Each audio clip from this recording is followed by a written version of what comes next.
Hello दोस्तों, स्वागत है आपका अपना चैनल कहानी सपना में। तो प्लीज़ वीडियो को लाइक करें, सब्सक्राइब करें ताकि आप मेरा हर पहला वीडियो देख सकें।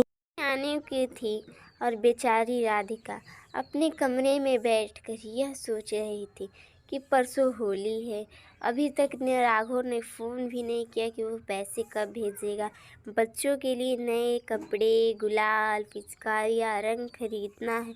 इतना राधिका सोच ही रही थी कि राधिका की बेटी जूली राधिका के पास आती है और बोलती है, हाँ, मेरे सारे दोस्तों के नए कपड़े खरीद आ गए हैं। वो सब स्कूल में बोलते हैं हम होली के दिन ये पहनेंगे वो पहनेंगे, मेरे कपड़े कब खरीदाएंगे माँ। जूली देखो, तुम तो जानती ही हो अभी तक तुम्हारे पापा पैसे नहीं भेजे, तो मैं कैसे तुम दोनों के कपड़े खरीदें।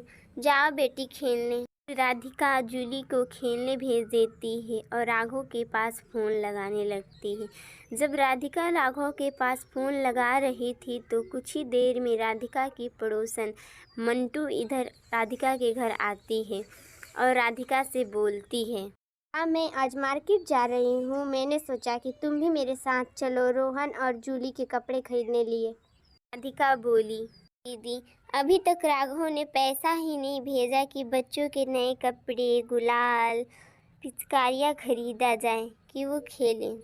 रोशन बोली, राघव ने अभी तक पैसे नहीं भेजा, उसे नहीं पता कि कल होली है, बच्चों के लिए रंग, गुलाल और पिचकारी भी तो खरीदना है।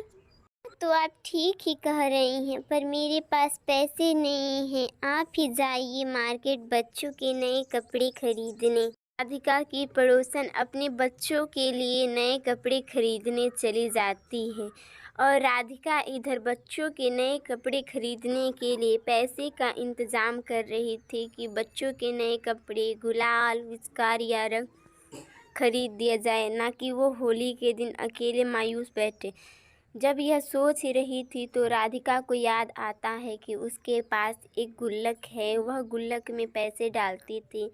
जब उसे याद आता है तो वो अपने कमरे में जाती है, कमरे में से गुल्लक लेकर आती है। गुल्लक को लेकर हाथों में सोचने लगती है कि इसे फोड़ूं कि ना फोड़ूं। तभी वो सोचती है कि फोड़ देती हूँ।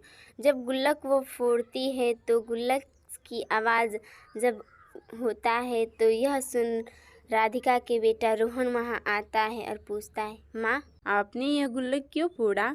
आपके पास पैसे नहीं है क्या, या पापा ने पैसे नहीं भेजे हैं? बोलिए माँ, क्या हुआ, बताइए। तभी राधिका बोली, बेटा रोहन, देखो तुम्हारे पापा को पैसे भेजे 1-2 महीने हो गए हैं और मेरे पास पैसे नहीं थे। बस यही गुल्लक के पैसे बचे थे, तो मैंने सोचा कि इसे ही फोड़कर अपने बच्चों के लिए नए कपड़े, गुलाल, पिचकारियाँ, रंग ला दूँ ताकि वह खेल सके। तभी रोहन बोला, माँ, हमें ये सब नहीं चाहिए। आप क्यों चिंता ले रही हैं? जो है उसी में हम खुश हैं। से रख दीजिए माँ, हमें नए कपड़े नहीं चाहिए। इतना बोल रोहन वहाँ से चला जाता है। वह रोहन सीधे जूली के पास जाता है, जो कि जूली अपने गार्डन में खेल रही थी।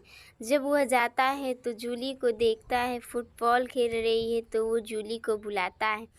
जूली रोहन के पास आती है और बोलती है, भैया क्या बात है, क्यों बुलाया, बताइए।